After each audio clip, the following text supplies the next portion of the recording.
So, you know what upsets me?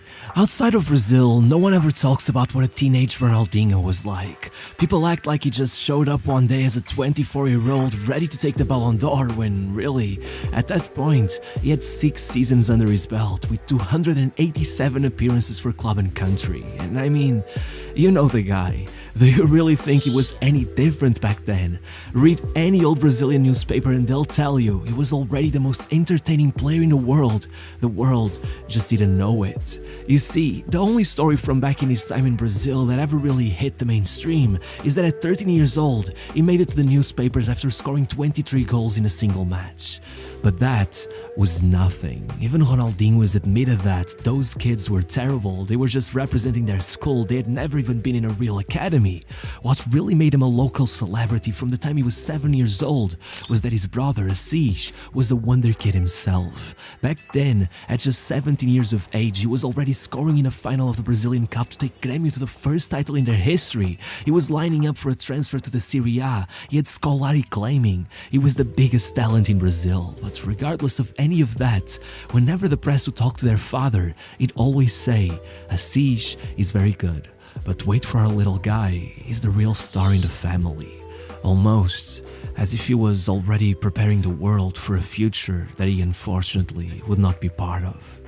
That same year, after arriving home from futsal practice, Ronaldinho was greeted with the kind of words no kid is ever prepared to hear. There was an accident. Daddy is gone.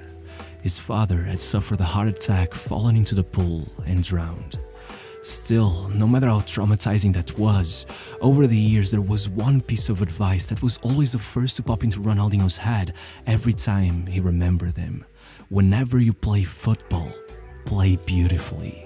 His dad was a football fanatic. I mean, everyone in the family was, but that man, he took an extra job in his free time parking cars at Grêmio Stadium just so he could be closer to the club. You see, with a family coming from Porto Alegre, right by the Brazilian border, they were closer to Uruguay than they were to Rio. For one of them to make it to the top of Brazilian football was much more far-fetched than it would be for any of the players that would eventually line up alongside him. So, 2 years later, once all of his brother's dreams slowly started to fade, following a devastating injury, to honor his dad's advice was to honor his memory. In Ronaldinho's own words, every time I had the ball at my feet, it felt like he was standing by my side.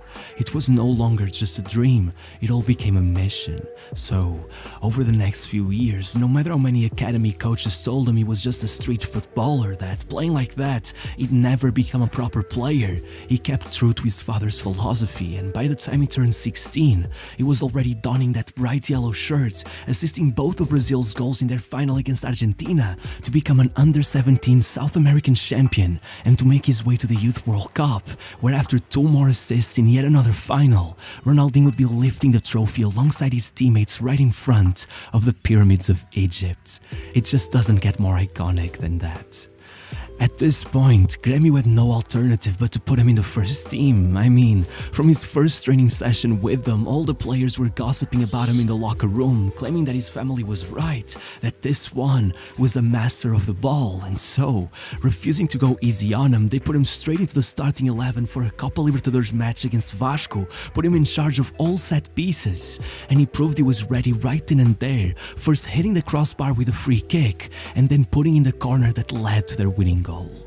Regardless, even if a month later Ronaldinho would already be getting his first goal with a screamer against Guadalajara, over that first season he would struggle to get much playing time, falling out of favor with manager Celso Roth, who was frustrated by how often the federation would call him up to represent the youth national teams.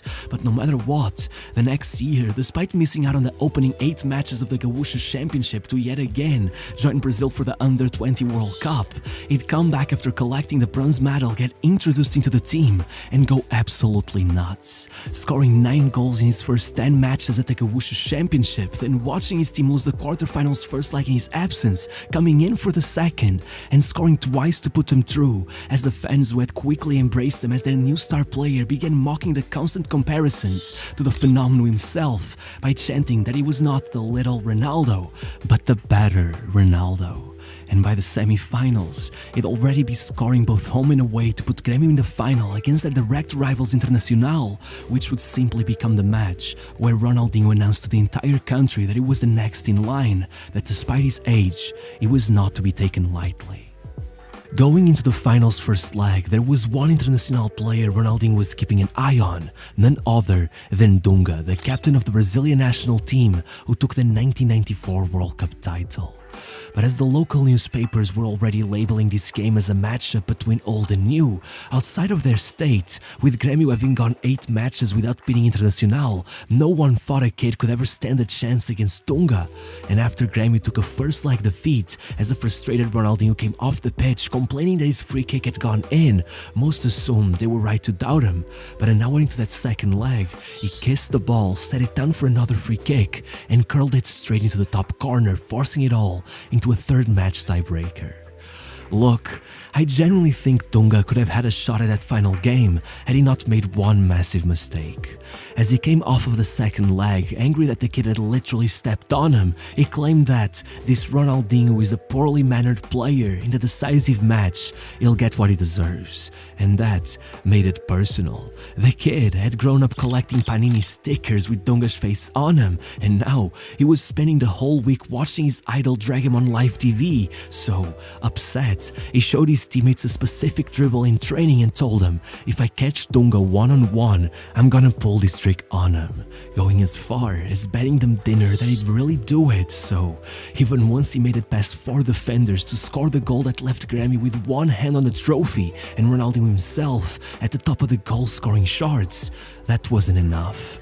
Minutes later, like the Wild Wild West, he found himself one-on-one with Dunga and broke his ankles with a dribble so embarrassing, even his own mom said she didn't raise him to be out and about humiliating people like that. And yet, to make it all worse, then he'd pull a sombrero on him, securing the trophy as the fans ran into the pitch to thank him, and making sure to tell the press that I could have done much worse. He actually got off easy. I had several dribbles reserved just for him. They all had his name on them.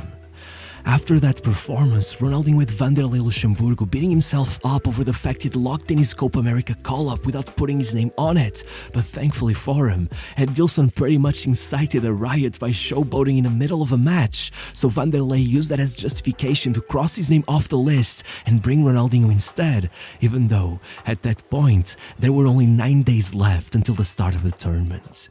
The whole thing was so sudden that Ronaldinho was made aware of his call-up while he was still celebrating the Gaúcho Championship win live on TV, at first generally insisting that they had to be pranking him, though somehow 5 days later he was already being brought into a friendly against Venezuela for his national team debut, and I kid you not, with his first ever touch he lifted the ball over the defender, made it past another, and smacked in the half volley for his first ever goal.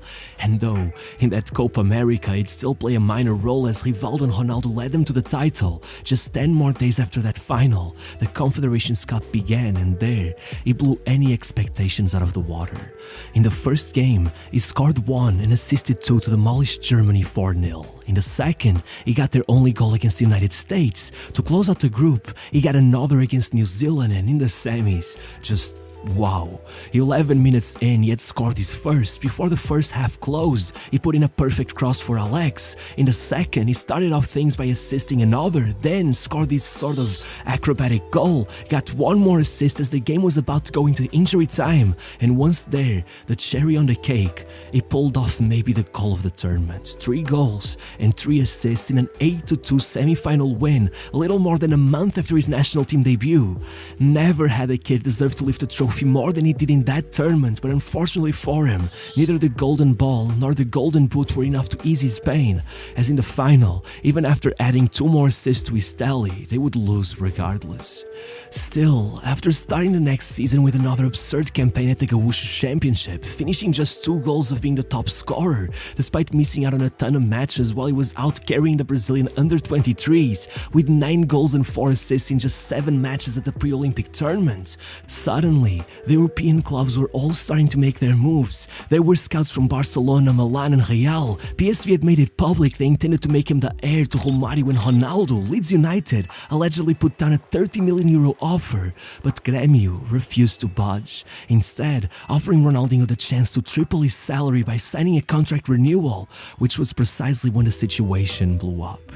Ronaldinho rejected the renewal, which, alongside the fact that a law that allowed players to negotiate free transfers once they were in the final months of their contract was about to be put in place, meant that, very clearly, he and his brother, who was now his agent, were plotting an exit. So much so that Grêmio's board made a request straight to the president of Brazil to delay the approval of the new law.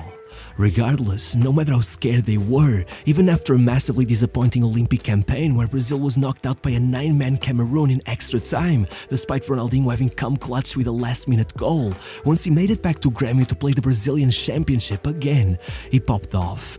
8 goals in the first stage, and once in the knockouts, he scored their only goal in the last 16 first leg with a stunning free kick, and then saved them in the second, assisting the away goal to put them in the quarters, where then he scored all 3 of their goals, a free kick, then some standard Ronaldinho magic, and finally a penalty that he won after putting his teammate through with an incredible backheel touch. Suddenly, they were only 1 step away from the final, but before Ronaldinho could even get a hold of the next match, they were behind 2-0. He tried to claw their way back, going on an incredible run to score one of the goals of the season and then putting in another free kick. But in the end, Grêmio ended up settling for a defeat regardless, thanks to a second leg humiliation. After that, they had the newspapers labeling them as Ronaldinho Football Club, as everyone could see that they would be nothing without him, which would become a much more serious problem when just a few weeks later, after Ronaldinho narrowly missed out on the Player of the Year award to Romario, his contract reached its final 3 months, and PSG announced out of nowhere that they were in negotiations with him, with a player who had once claimed that, for Grêmio, he would play for free. Suddenly, everyone in Porto Alegre lost their minds. The club, delusionally still believing they had a say in it, even put up a banner in front of their stadium that read, "We don't sell star players, please do not insist." But really, before they knew it, he was already giving interviews in front of the Eiffel Tower, leaving it all behind and choosing to wait around in Paris for 6 months rather than staying and dealing with the hate, which, ironically, only made it worse, as even after a whole lawsuit, Grêmio ended up getting only $7 million for his signing, with Ronaldinho literally being booed out of a nightclub the next time he stepped foot in town. No matter what, once in Paris, the hype was gigantic. He had newspapers calling him the most promising footballer on the planet. The fans were all raving that with Okocha, Nelk and Ronaldinho up front, they'd finally get back to the top of French football. But even if, at first, that didn't happen, with their manager Luis Fernandes refusing to rush Ronaldinho into the starting 11, he did eventually admit that those first months were magical. Everything he'd try, he'd get right. So once Anelka left in the middle of the season, precisely at the same time that Okocha went out injured, Fernandes had no choice but to put Ronaldinho in the driver's seat, and right as the new year started, he exploded onto the scene. In the first match, he scored a penalty versus Monaco. Then, he opened the next with an incredible finish through the narrowest of gaps, only to make that seem completely unremarkable after running past the whole team for his second, which ended up being named the goal of the season. Still, the following game, he scored a free kick, then the next a penalty, and then another free kick against Lorient, as well as 2 beautiful assists to demolish them 5-0, then 1 more versus Bordeaux, and finally, to close out his streak, maybe his best performance of the bunch, making it past the entire Trois squad twice to score 2 absolute masterpieces, as well as 2 more incredible assists, 1 there and another the following match, making it 11 goal contributions in 10 league games that finally brought PSG into the top 4 and into the UEFA Cup spots, earning him enough credibility that once the World Cup started, Scolari was left with no option but to start him in every game. Right from the get-go, he was dribbling circles around any defender who thought he could get the ball off him. By the second game, he was already getting his first goal and assisting Rivaldo, which he did again in the round of 16. And by the quarters, if there was any doubt in anyone's mind that he could hang with the all-time greats that were lining up beside him, once Brazil went into the second half down 1-0 to England for what seemed like the 100th time that year, he grabbed the ball and made it past their entire team before sliding it off to assist Rivaldo for the 3rd consecutive game, and just 5 minutes later, before the fans even had time to calm down, he scored such an unbelievable free kick that he had every commentator in utter shock, refusing to believe he had even done it on purpose. And though the reporters would not be able to ask him themselves, as minutes later he'd strangely get sent off and brought in for an anti-doping test, eventually he would break it down in an interview, claiming that, while watching the footage of their games, I noticed that keeper liked to come off his line, so I went for it. And 7 days later, after sitting out their semi-final versus Turkey, he came in for the most important game of his life, and honestly, this is one of those things that will be forgotten by history, but it was incredible that day. Twice he left Ronaldo one-on-one with Khan, another one of his passes that his teammate hit the bar, but as much as he wasn't quite able to get his name on the headlines, he was now a world champion, and by the end of the year, he'd be 12th on the Ballon d'Or rankings, no matter how often his own manager at PSG would complain about him, saying he was more interested in the Parisian nightlife than football, or that Ronaldinho only shows up for the big matches, because, in reality, Fernandez was the one who was notoriously hard to please. When actually looking back at his performances, it's impossible not to see that Ronaldinho was incredible. Right from October, he got things going with a classist finish against Troyes. The next game, he gave them their first win over rivals Marseille in 2 years, scoring twice, one of them being a free kick from a seemingly impossible angle. Then came an assist in each of the 2 games that followed, before going on a run with a goal against Monaco and further assist against Lyon, Bordeaux and Lille, bringing it all up a notch by scoring what was quite literally the goal of the season against Drogba's Jangan, and then going into an away match against Marseille, intercepting the ball, as usual running the whole length of the pitch in order to score, and somehow, before the end of the match, doing it all again, damn near mocking the keeper before going around him, only for his teammate to pretty much steal his goal, as he led PSG to their first win at the Stade Vélodrome after 14 years, and completed a streak of 14 goal contributions in 14 league matches, still, somehow, taking it all a step further once again by coming up against Bordeaux in the French Cup semi-final. And